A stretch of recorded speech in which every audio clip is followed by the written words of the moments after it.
નમસ્કાર દર્શક મિત્રો, અતિથિમાં ફરી એકવાર આપનું સ્વાગત છે. અતિથિ એટલે એવો કાર્યક્રમ કે જે કાર્યક્રમમાં વિશિષ્ટ વ્યક્તિત્વ સાથે આપની મુલાકાત કરાવે છે અને વાતો કરે છે અંતરંગ. આજે આપણી સાથે છે મુખ્યમંત્રી વિજયભાઈ રૂપાણી. વિજયજી, આપનું સ્વાગત છે કાર્યક્રમમાં. વિજયભાઈ, એક કહેવત છે, પુત્રના લક્ષણ પારણામાંથી, વહુના લક્ષણ બારણામાંથી અને મુખ્યમંત્રીના લક્ષણ બંધ બારણામાંથી. જે નિર્ણયો લેવાય લોકો સુધી જાય અને પછી ત્યાંથી નક્કી થાય કે મુખ્યમંત્રી એટલે આવા જ જોઈએ. 60 દિવસ થવા આવ્યા. 60 દિવસમાં લગભગ 60 જેટલા નિર્ણયો લીધા. ગુજરાતની પ્રજાને મહત્તમ ઉપયોગી થાય તેવા સંવેદનશીલતા પણ હોય, પારદર્શિતા પણ હોય. મને ખ્યાલ છે કે 5 આંગળીઓમાંથી એક આંગળી પસંદ કરવાનું કહીશ તો કદાચ આપણે ક્યાંક અન્યાય કોકની સાથે કરીશું. પરંતુ અત્યાર સુધીમાં લેવાયેલા નિર્ણયોમાં મુખ્યમંત્રી કાળમાં સારામાં સારો નિર્ણય આપને કયો લાગ્યો છે? એટલે બધા નિર્ણય સારા છે, પ્રજાલક્ષી નિર્ણય છે, અલગ અલગ ક્ષેત્રને લાગુ પડે છે. દાખલા તરીકે ખેડૂતો માટેના નિર્ણયો છે, આદિવાસી સમાજના લોકો માટેના નિર્ણયો છે, અર્બન ડેવલપમેન્ટના નિર્ણયો છે, ભ્રષ્ટાચારને રોકવા માટેના નિર્ણયો છે, એવી જ રીતે સંવેદનશીલ પણ નિર્ણયો છે. પણ મને એક નિર્ણય ટચ કરી ગયો છે, એ છે કે થોડાક સમય પહેલાં ઓરિસ્સાના એક મજદૂર, એની પત્નીનું અવસાન થયું પછી એમની લાશને એમના ગામ લઈ જવા માટે એની પાસે પૈસા નહોતા. એને ખભે ઉચકીને લઈ ગયો. મને રાત ચેન નહોતું પડતું. બીજે દિવસે કેબિનેટ મિટિંગ હતી ને અમે લોકોએ નિર્ણય કર્યો કે ગુજરાતમાં આવા એકલ દોકલ એક પણ બનાવ બનવા ન જોઈએ. અને માણસ ગરીબી સામે સંઘર્ષ કરતો હોય, આખું જીવન લડતો હોય, એટલીસ્ટ મૃત્યુ તો શાંતિથી થાય અને એમના અંતિમ સંસ્કાર એ સન્માનજનક થાય. અને એટલા માટે તાલુકાની બધી સરકારી હોસ્પિટલના સુપ્રિન્ટેન્ડન્ટ, તમામ તાલુકાના મામલતદારો એને સૂચના આપી દેવામાં આવી છે કે કોઈ પણ માની લ્યો કે જૂનાગઢમાં કોઈ પંચમહાલના મજદૂર ત્યાં નોકરી કરતો હોય ને કંઈ આવું બન્યું તો ત્યાંથી પંચમહાલના એના ગામ સુધી પહોંચાડવાનો સંપૂર્ણ ખર્ચ એ રાજ્ય સરકાર કરશે. આ સરકાર ગરીબની છે, ગરીબ અમારી પહેલી પ્રાયોરિટી છે. આ નિર્ણય મને મારા આત્માને પણ ઘણો સંતોષ આપ્યો છે. સંવેદનશીલતા પહેલેથી જ કદાચ વિજયભાઈ સંવેદનશીલ છે. ક્યારે પણ કોઈકનું દુઃખ જોવે છે તો પોતે વ્યથિત થઈ જાય છે અને પોતાનાથી બનતી મદદ કરવાની એ કોશિશ કરે છે. કારણ કે સંવેદનશીલતા ઓવરનાઇટ તો ના આવે. સંવેદનશીલતા છે એના બીજ નાનપણથી જ રોપાયેલા હોય. મને ખ્યાલ નથી, પણ મારા જીવનમાં પણ મારો સન પૂજિતના અવસાન અને ત્યાર પછી એમાંથી ગરીબનું છેવાડાનું બાળકમાં પૂજિતના દર્શન કરીને મેં પ્રવૃત્તિઓ આજથી 1995થી મેં શરૂ કરેલી અને આજે પણ સ્ટીલ ચાલુ છે. કચરા વીણતા બાળકો સિલેક્ટ કરી અને એમનું જીવન ધોરણ સુધરે એ કામની શરૂઆત થઈ અને છેલ્લે જ્ઞાન પ્રબોધિની એટલે કે ઝૂંપડપટ્ટીમાં હોશિયાર વિદ્યાર્થી એ ડૉક્ટર બને, એ એન્જિનિયર બને, એ સારો શિક્ષક બને, એ માટેનું પણ અમારો પ્રોજેક્ટ ચાલે છે અને સારી રીતે અમે કરી શકીએ છીએ. આપે જે વાત કરી એ જ વાતને થોડીક આગળ વધારું છું. ક્યાંક મેરિટ ઉપર પણ વિજયભાઈ બહુ ધ્યાન આપે છે. ચૂંટણી વખતે પણ એક જગ્યાએ બ્રહ્મ સમાજના સંમેલનમાં એવી જાહેરાત કરવામાં આવી કે વિજયભાઈ આપણા જમાઈ છે એટલે વોટ આપો. આપે તરત આપના વક્તવ્યમાં કીધું કે જમાઈ છું એટલે ના આપો, મારી લાયકાત ઉપર મને વોટ આપજો. રાજકોટમાં થયેલા બ્રહ્મ સમાજનો કિસ્સો હકીકત છે. જ્ઞાતિવાદના આધાર ઉપર મૂલ્યાંકન નહીં થવું જોઈએ. એથી આગળ કહું તમને તો જ્યારે રાજકોટની ટિકિટ નક્કી થતી હતી ત્યારે અન્ય સમાજના લોકો મોટા ટોળામાં રજૂઆત માટે ગયા. નિરીક્ષક આવે, રજૂઆત કરવાની હોય, સેન્સ લેવાની હોય. ત્યારે મારો જૈન સમાજ મારી ઘરે આવ્યો હતો. મને કે અમે જઈએ. મેં કીધું તમારી સમાજની લાગણી મારા માથા ઉપર, તમે લાગણીથી આવ્યા છો. પરંતુ મેં ભારતીય જનતા પાર્ટીમાં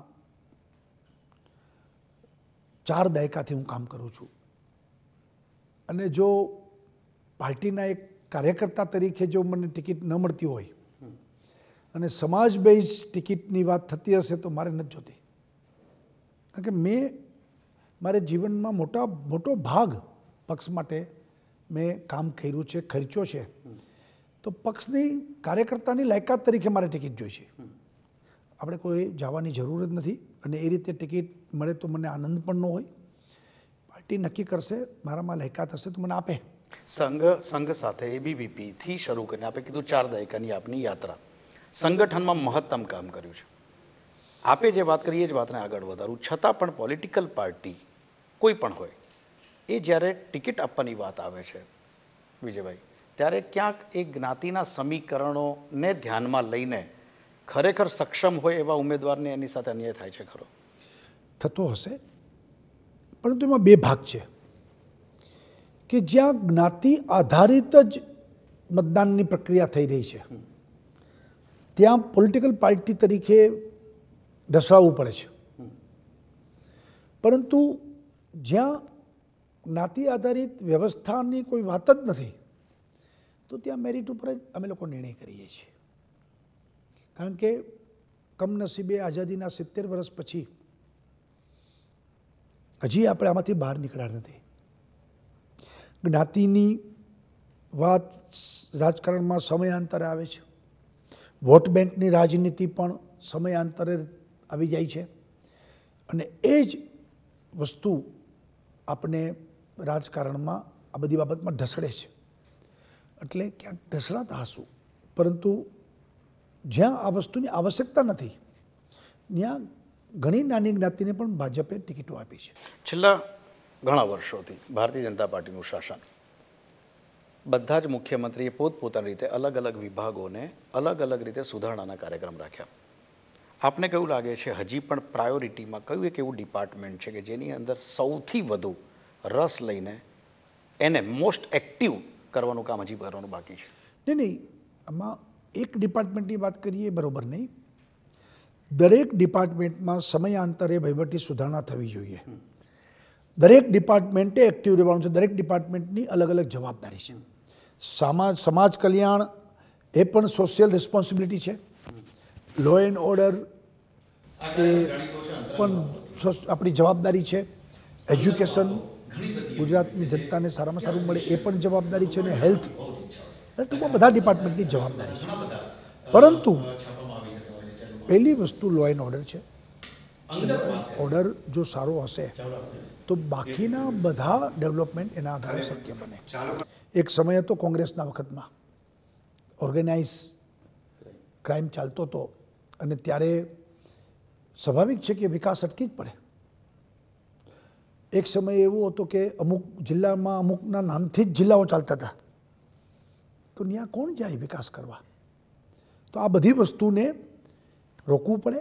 એટલે પહેલી વ્યવસ્થા કાયદો વ્યવસ્થા એ બરાબર હોવું જોઈએ અને એના આધાર ઉપર બાકીના બધા ડિપાર્ટમેન્ટનો વિકાસ થઈ શકે. વિજયભાઈ, અહીંયા રોકું છું, સમય થયો છે વિરામનો. દર્શક મિત્રો, વિરામ બાદ વાત કરીશું બીજા તબક્કાની વિજયભાઈ સાથેની.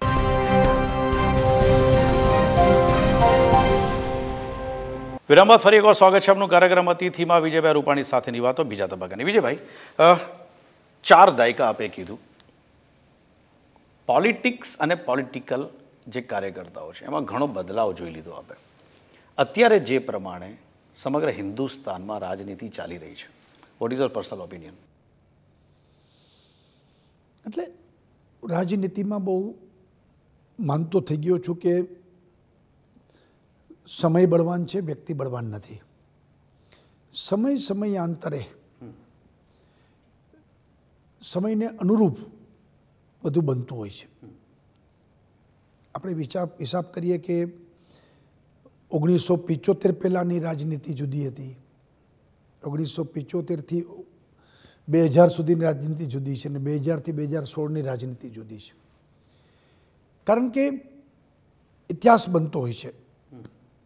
જે તે વખતે જે ઇતિહાસ એને અનુરૂપ બધાનું યોગદાન હશે. દાખલા તરીકે 75 પહેલાંનો સંઘર્ષનો ઇતિહાસ, 75થી 90 એ એવો તબક્કો આવ્યો કે જેમાં સત્તા આવજાવ થઈ. 90થી આજ દિવસ સુધી સત્તામાં જ અમે લોકો છીએ એટલે કાર્યકર્તાઓ ક્યારે ક્યારે કયા સમયે આવ્યા એ મુજબના કાર્યકર્તાઓ મળ્યા. અત્યારના છેલ્લા 20 વર્ષની વાત કરીએ તો સત્તામાં જ બધા કાર્યકર્તા આવ્યા છે. એટલે એનું માઇન્ડસેટ, એની ટ્રેનિંગ, એનું કામ કરવાની પદ્ધતિ એ જુદો વિષય બને છે. જનસંઘવાળા વખતના જે વાત કરીએ તો એનો ઇતિહાસ જુદો હતો. હું હમણાં તમને કહું, કટકની વાત કરીએ, 3 વસ્તુ સિમ્બોલિક બની છે. અમે લોકો કાલીકટ ગયા હતા. કટકની કાલીકટ ગયા હતા. તો 1967માં કાલીકટનું અધિવેશન, એ કાલીકટનું નામ આજે કોઝીકોડા પડી ગયું છે, એટલે કાલીકટ ટુ કોઝીકોડા. એ વખતે વિરોધ પક્ષમાં હતા, આજે વડાપ્રધાન ભાજપના છે. એ વખતે દીપક હતું નિશાન, આ વખતે કમળ છે. એટલે આ બધા ચેન્જીસ. વિરોધ પક્ષની પણ વાત કરીએ. વિરોધ પક્ષમાં પણ ભારતીય જનતા પાર્ટી રહી. અત્યારે વિરોધ પક્ષ જે સ્ટેન્ડ લઈ રહ્યું છે, કયા લેવલે એને આપ મેઝર કરો છો? એટલે હું એમ માનું છું કે એક રિસ્પોન્સિબલ પોલિટિકલ પાર્ટી, જે રાજકીય પાર્ટી નેશનલ પાર્ટી છે, એને રિસ્પોન્સિબલ પોલિટિકલ પાર્ટી બનવું જોઈએ. દાખલા તરીકે રાહુલ ગાંધીની સર્જિકલ સ્ટ્રાઇક અંગેની લેટેસ્ટ ટિપ્પણી. હવે તમે જો 1971નું યુદ્ધ, બાંગ્લાદેશ લડાઈ આપણે જીતા, પાકિસ્તાન હાર્યું, સાવ સ્પષ્ટ દેખાય કે આનો લાભ ઇન્દિરા ગાંધીના નેતૃત્વમાં 1 દશકો તો ચાલે છે, રાઈટ. પણ છતાં તે દિવસે અટલજીના નિવેદનો હતા. અટલજીએ વખતે નિવેદન કર્યું હતું કે અબ इस देश में 2 ही पार्टी है, हिंदुस्तान और पाकिस्तान. પછી એને એમ કીધું હતું કે 100 કૌરવ ને 5 પાંડવ, વયમ પંચભૌમ, કે કહેવત છે 105, અમે એક છીએ બીજાની સામે. એમ અત્યારે અમે એક છીએ પાકિસ્તાનની સામે. આ હાઈટ હતી. આ ક્યાંક આપને લાગે છે કે જે સ્ટાન્ડર્ડ છે એ ક્યાંક ધીરે ધીરે ઇટ ઇઝ ગોઈંગ ડાઉન? એટલે મને એમ લાગે છે કે ટૂંકા સ્વાર્થનો વિચાર આવે છે ને ત્યાં સ્ટાન્ડર્ડ ડાઉન થઈ જાય છે. લાંબી વાત અને દરેક વસ્તુને રાજનીતિથી ન જોવાય. દેશનું હિત, સમાજનું હિત, અને અંતે તો કોઈક પ્રિન્સિપલ આઈડિયોલોજીના આધાર ઉપર આપણે કામ કરીએ છીએ, તો એના ભોગે તો કોઈ વાત ન થવી જોઈએ. તો આ બધી દ્રષ્ટિએ જોતા મને એવું લાગે છે કે એને કારણે આ સમસ્યાઓ બધી ઊભી થાય છે. લાંબે ગાળે હું એમ માનું છું કે એમાં આવું ટૂંકું વિચારનારાઓને જ નુકસાન છે. અને અંતે લાંબે ગાળે આજે અટલજીને યાદ કરીએ છીએ આપણે. હા, જસ્ટ બિકોઝ ઓફ કે એ વિચારધારા હાઈટ હતી. એટલે ઓકે, આપે વાત શરૂઆતમાં કરી હમણાં થોડી સમય પહેલાં કે દીપકનું નિશાન, એ સ્ટ્રગલ, એ સમયના કાર્યકર્તા. હું ત્યાં આવી જઉં છું. સ્કૂટર લઈને એબીવીપી સાયકલ ઉપર આપ જતા હતા. અને ઓકે, કહી દઉં આપણે કે અંતરંગ વાતો અતિથિમાં આ કાર્યક્રમ થોડોક અંદરૂની વાતો જાણવા માટેનો જાણીતો છે. એટલે હું આશા રાખીશ કે હવે જે પણ વાતો થાય બિલકુલ દિલ ખોલીને, અને જે કદાચ જાણીતી નથી એવી વાતો પણ આપણે બહાર લાવીશું. સાયકલ પર, સ્કૂટર પર, ચૂંટણીમાં, કોલેજની ચૂંટણીના પ્રવાસ માટે અલગ અલગ કોલેજમાં જવું. ધર્મેન્દ્રસિંહજી કોલેજમાં GS તરીકે આપ ચૂંટણી પર લડ્યા. એમાં આપના મિત્ર પેલા બાબરિયાનું ફોર્મ પણ પાછું ખેંચીને લઈ આવ્યા. પહેલેથી જુગાડું નેચર તો હતો જ આપનો, કે એને ના પાડી હતી પછી કે ભાઈ આવું નહીં કરવાનું? પૃથ્વીસિંહ કદાચ પાછું ખેંચી લાયા હતા. એટલે પૃથ્વીસિંહ સાથે હતા ત્યારે, પછી કોંગ્રેસમાં ગયા.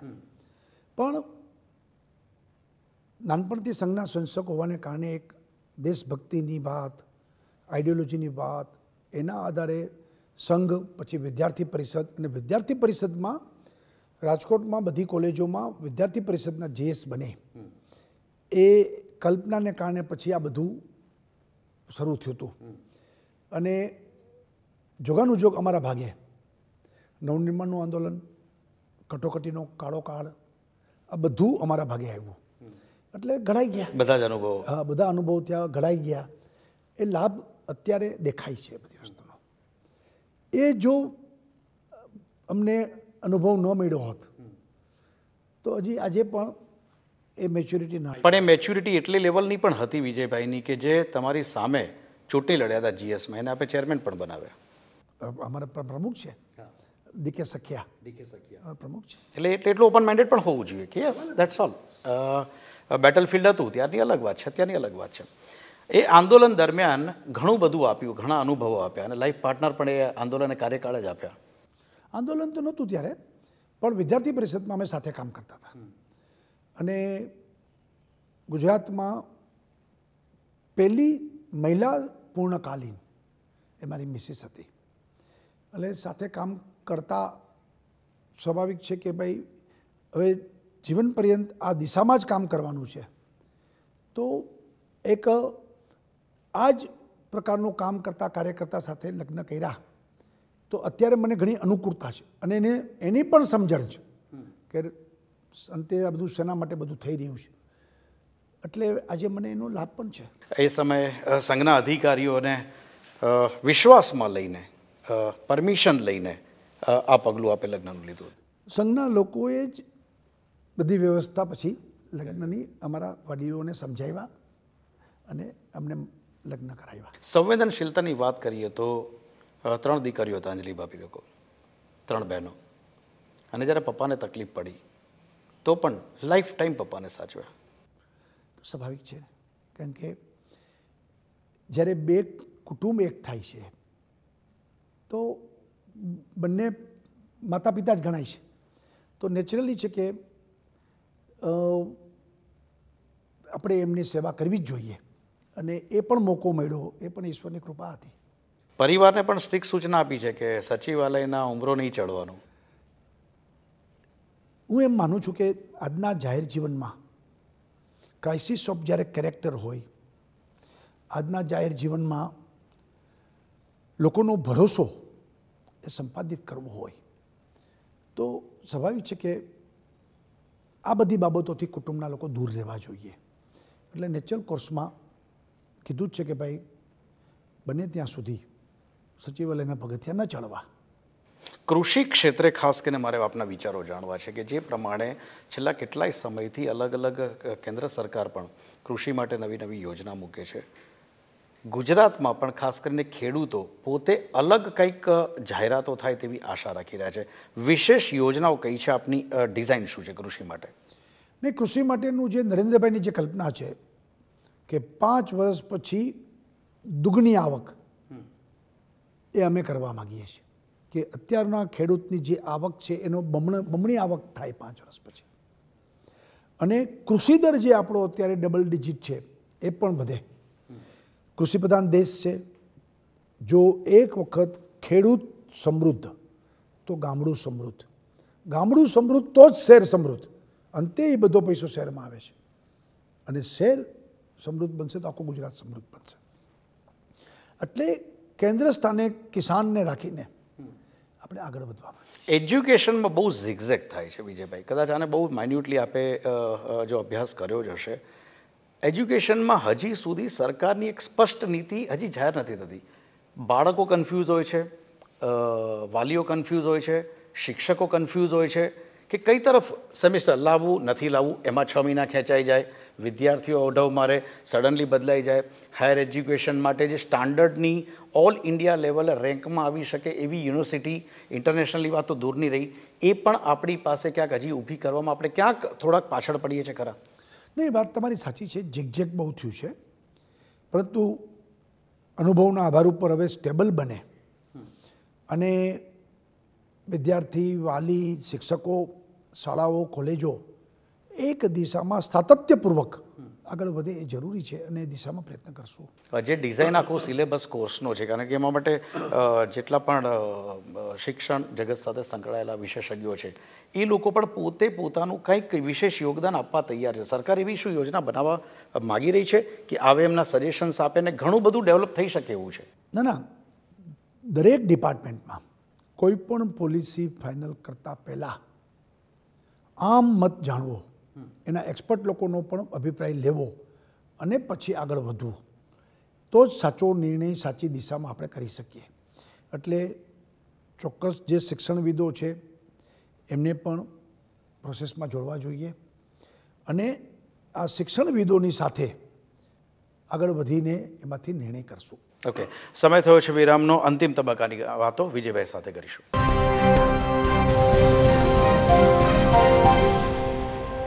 વિરામ બાદ ફરી એકવાર સ્વાગત છે અંતિમ તબક્કાની વાતો વિજયભાઈ સાથે. વિજયભાઈ, અંતિમ તબક્કો છે, 5 મિનિટ છે આપણી પાસે.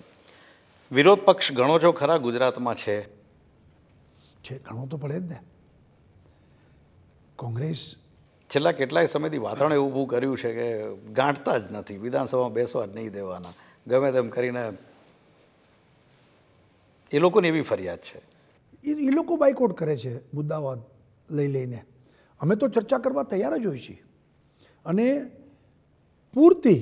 ઇવન આ વખતે ચર્ચા બધી કરી 2 કલાક સુધી અને પછી બાયકોટ કરીને વયા ગયા. એટલે અમે તો બધી ચર્ચા માટે તૈયાર જ હોઈએ છીએ. પરંતુ મેં કીધું એમ એક રિસ્પોન્સિબલ પોલિટિકલ પાર્ટી અને એ દૃષ્ટિથી નો ડાઉટ મુદ્દા આધારિત વિરોધ પક્ષની ભૂમિકા ભજવે અને વિરોધ પક્ષ પણ સ્ટ્રોંગ હોય એ લોકશાહીમાં જરૂરી પણ છે. પણ પછી ખાલી એક પોલિટિકલ ઇસ્યુ બનાવીને વિરોધ કરવો એ વ્યાજબી પણ નથી. અને લોકો એ જ જોવે છે કે ભાઈ તમારું શાસન હતું તેથી તમે કાંઈ નથી કર્યું, હવે શેના માટે બોલો? હવે શું કામ સલાહ આપવા આવ્યો છો? તે દિવસે આટલા પ્રશ્નો હતા ખેડૂતોના, તમે ગોળીઓ મારી હતી, તો હવે ખેડૂતોની વાત કરવાની તમારે. એટલે વાતને પણ સહજ લોકોમાં વાત આપણી સ્વીકારાય. આ તો વસ્તુ જ્યાં સુધી ઊભી નહીં થાય ત્યાં સુધી ગમે તેટલું આપણે કરીએ, લોકોમાં વિશ્વાસ ન થાય તો લોકો આપણી ભેગા ન જોડાય તો લોકશાહીમાં ચાલે કેવી રીતે? અંગત રીતે જે જાણનારા લોકો છે એ લોકોનું કહેવું છે કે પહેલેથી જ વિજયભાઈનું વ્યક્તિત્વ છે એ સામેવાળા ચાહે જાણીતા હોય અજાણ્યા હોય એ લોકો પૂરેપૂરો વિશ્વાસ મૂકે.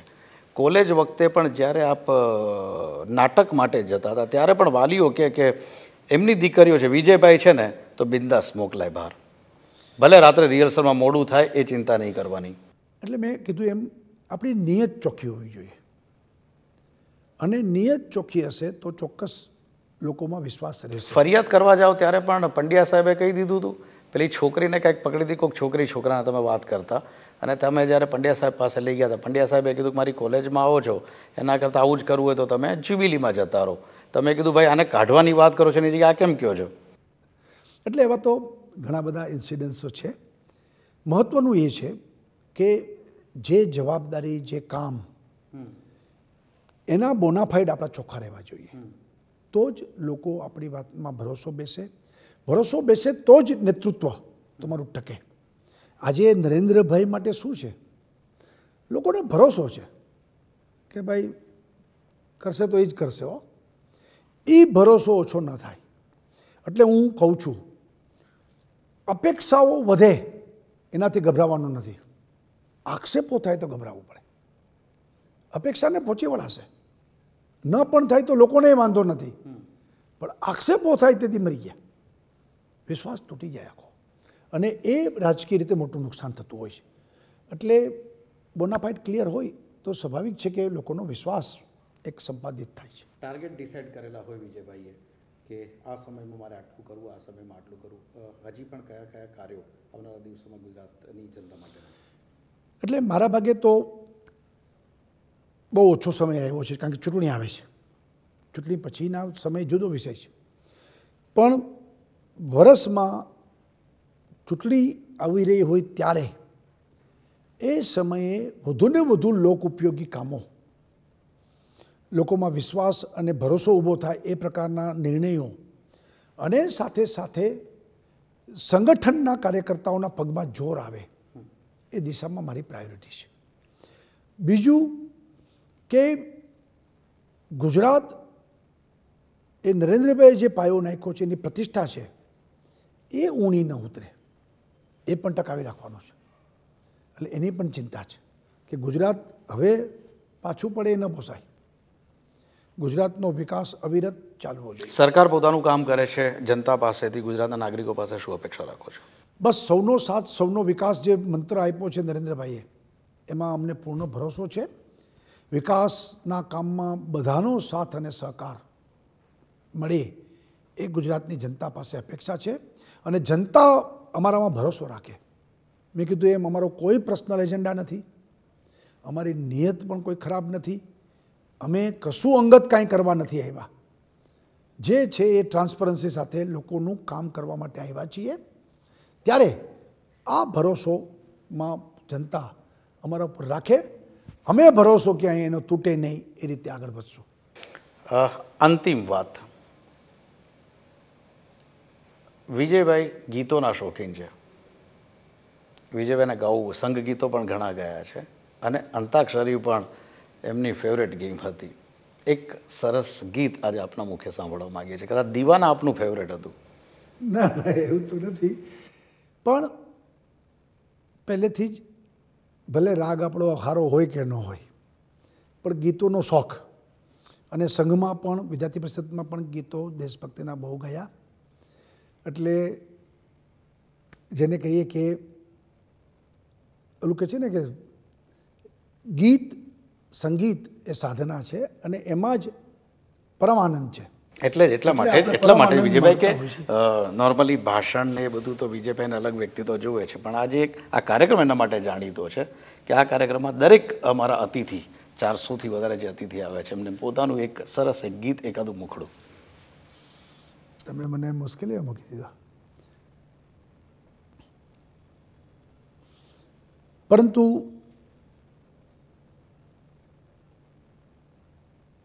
અમારું જે સંઘનું જે ગીત છે એ મને જે બહુ ગમે છે, એની ધ્રુપંક્તિ ખાલી ગાવાનો પ્રયત્ન કરું છું.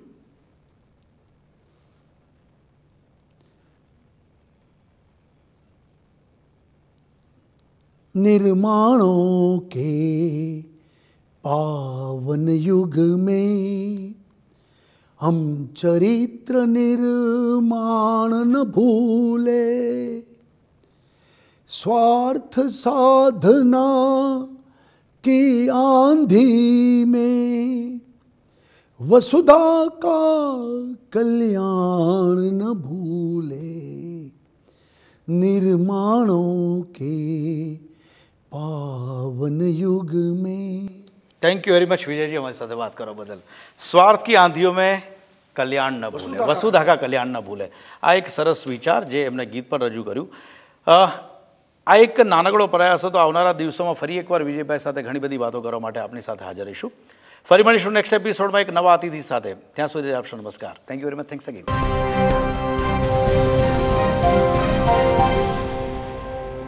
દેવાંગ ભટ્ટભાઈ દ્વારા અતિથિનો 410મો શો ખૂબ આનંદ થયો, કારણ કે એટલી હળવાશથી સ્વાભાવિક સ્વરૂપમાં આ એક ઇન્ટરવ્યૂ હતો, અને ઇન્ટરવ્યૂમાં પણ કોઈ જેને કહીએ કે આટી ઘૂંટી જાણે કેમ ફાઇટ હોય એવું કંઈ નહોતું, અને એક જૂની વાતોને જે તાજી કરાવી એનો પણ આનંદ થયો છે. સાથે સાથે મહત્ત્વની વાતો પણ દર્શક સુધી પહોંચશે એવી મને શ્રદ્ધા છે, અને આ અતિથિના દેવાંગભાઈના ઇન્ટરવ્યૂથી મને ખૂબ આનંદ થયો છે.